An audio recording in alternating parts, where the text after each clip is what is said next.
Hello, junkies. Horror Junkies 509. Kyle 13th coming at you again today, you guys, and I want to welcome you back, and I hope you all are having a killer day. I know I am. It's been kind of a crazy week. Haven't been sleeping that good for whatever reason, but hey, it is what it is.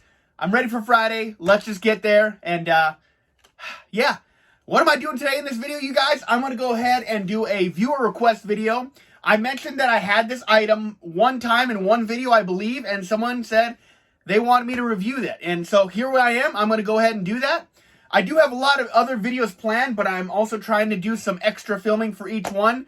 Really trying to get back to my skits, you guys, because I really think that's kind of what makes Horror Junkies 509 the channel that it is, you guys. And I've come a long way, and I want to thank you all. New subscribers, old subscribers, I'm glad we all can come together and kind of enjoy the content. Definitely going to keep rocking and rolling, you guys. But what am I going over this video? I'm going to be going over something that I've been talking about a little bit more related lately, because I've been very excited that the Trick or Treat Studios, the Texas Chainsaw Massacre masks are coming back out, because so many people missed the opportunity for those masks. So I've been really trying to ramp that up, because I want everyone to get them this time. I don't want anyone to miss anything they want. I mean, I myself even missed a few things. Like, I know I wanted to get the sledgehammer, I want to get the meat hook, and I want to get, I believe, like the apron or stuff like that. So I missed a few things too. I definitely kind of got all the Leatherface masks. As far as the masks go, that's kind of all I wanted to get. But, you know, don't miss it this time, you guys. Keep your eye on it. I don't know exactly when they're going to come up for pre-order or for sale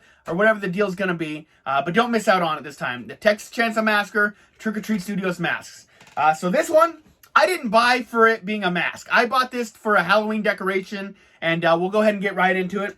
It is from the Texas Chainsaw Massacre Part 2, and it is the LG's face. So if you remember from Texas Chainsaw Massacre, LG, he worked at the radio station with Stretch. He eventually got his face completely scalped off, and eventually Stretch was even kind of wearing it as a mask. So that's what we're going to be kind of going over to. I just figured I'd go over the ticket real quick. As you guys already know, Trick or Treat Studios, this mask is sculpted by Connor DeLess. Definitely, I'll show it to you here, and I think they did a really great job, but I don't think this is going to come up. LG's face. I don't think you're going to be able to read that. Let me know if you can read it. So let's go ahead and get right into this. So literally, it is just kind of like a flap of skin here, you guys. That's kind of why it's kind of a Halloween decoration for me. Yes, it does have like the string in the back. So you can wear this as a mask. I mean, it was worn in the movie as a mask, so do your thing. But what I kind of do, this kind of hangs up on my wall from this little meat hook. If I don't drop it, it'll be great. So I decided to go ahead and show you this in the video. So that's usually how it's hanging in my house during Halloween, right up against the wall, so it's not spinning or anything like that. But I thought that was really kind of a cool imagery. I mean, who doesn't need a slab of flesh on their wall for Halloween? I know I did. So this would be a great opportunity for you guys, if that's something you're looking for. Here it is. But let's go ahead and get right into this, you guys. Kind of get right into this mask. I mean, I don't think it's that recognizable as LG from the movie. I did just recently look at some pictures of him, and like, you know, but I mean, this looks pretty good for what you're looking for. Literally just a face ripped off someone's head. It's not pretty or clean or anything like that. But, you know, it's got the eyes ripped out, the whole mouth part ripped out. As you can tell, it just was not a clean attack in any way, shape, or form. But, you know, I really do like the detail, like the whole skin detail. Really kind of gives it that really good, dead look. Obviously, it's not alive anymore. It's been bled out for quite a while. They got eyebrows, but they're really poorly done. I think that really could have helped out a little bit more with the eyebrows were on there a lot better. The hair on here, I mean, I'm not much to write home about, but, you know, it's there. It's definitely more just a little bit of the scalp. But I think it was laid really nicely, you know. I don't think the Texas Chainsaw Massacre line definitely did hair pretty well. Obviously, there's some bald spots here and there for the punched-in ones. This is not punched in, by the way. But, you know, I feel like they covered it really well. I think for a mask like this, it doesn't need to be perfect, because I don't think you're going to style it. But if you do, that's up to you. But I really think they got the molding down pretty well. I love the sculpt on it. I really like the blood work on it. I think it looks a lot better than some of the blood work on the actual Leatherface masks.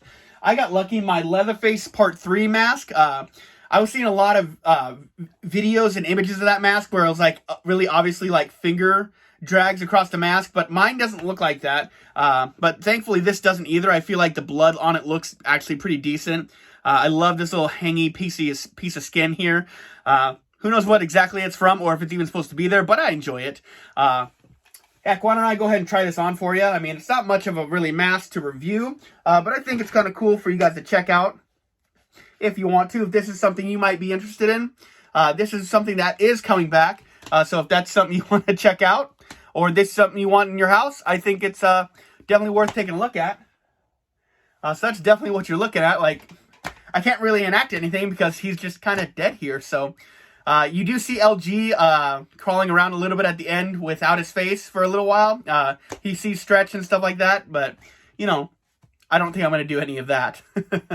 For what it is, I don't remember this being too very expensive. I think I got it at the time for like about the $20 to $30 range. I think that's an okay price for what it is. Probably going to be able to even get it cheaper. Who knows? I don't think this was very popular, but, you know, if this is something you want, I highly recommend it. I think it's really cool for what it is. But a good way to get maybe a Halloween decoration, or if maybe this is something that might lead to a costume idea. I don't know. I think it's cool, though. But for what it is, you guys, I don't think it's kind of a mask. I just think it's kind of just a piece of flesh that you can put on your face. So technically it's a mask. It was worn as a mask in the movie. So it just, like I said, it's just called LG's face. So it doesn't really say mask or anything like that. But I mean, I don't think any of them really say mask. But for what it is, I'm going to go ahead and give it a solid 7 out of 10. I mean, because what you could do, you could definitely get the eyebrows a little bit better. I think maybe a little better on the kind of getting the look of LG on there a little bit better. The whole time I've been wanting to call him TC, and he's definitely not TC. But I mean, you know, I think there could be some slight improvements, but for what it is, I absolutely enjoy this. I highly recommend it for anybody that's looking for this type of item, and you can't go wrong with it. Trick or Treat Studios, the latex is really good on it, the hair is really good on it, the molding, the paint up, I mean, just those eyebrows are just driving me crazy. They look like a couple of pubes on his eyes, whatever, well, on his brow, whatever you want to call it. But that's going to do it for this review on the mask. I did give it a 7 out of 10. I recommend it for if it's something you want, but if you think you need it for your collection just to have on display, that's cool too. That's going to do it for me. I do give this mask a solid, this skin face a solid, whatever you want to call it. That's going to do it for me. Horror Junkies 509, Kyle 13 signing out. Just until next time, you guys already know it. I've been sentenced to life. I am a horror lifer. And you guys have a killer day. I'm going to be coming back very shortly, you guys. I got quite a few masks that I want to be doing. I'm always trying to think of some new ideas for different videos. I've tried a few different things. Like my last video was obviously my Blu-ray DVD updates and stuff like that. I did my recent hockey mask buy for Friday the 13th Part 7 from Crash Creations. I'm looking at doing more top 10s. If you guys have anything that you really want to see, I'm more than happy to show off anything that you may see. I always try to show off my room a little bit. But hey, you guys stay bloody, my friends. And don't forget to have a killer day.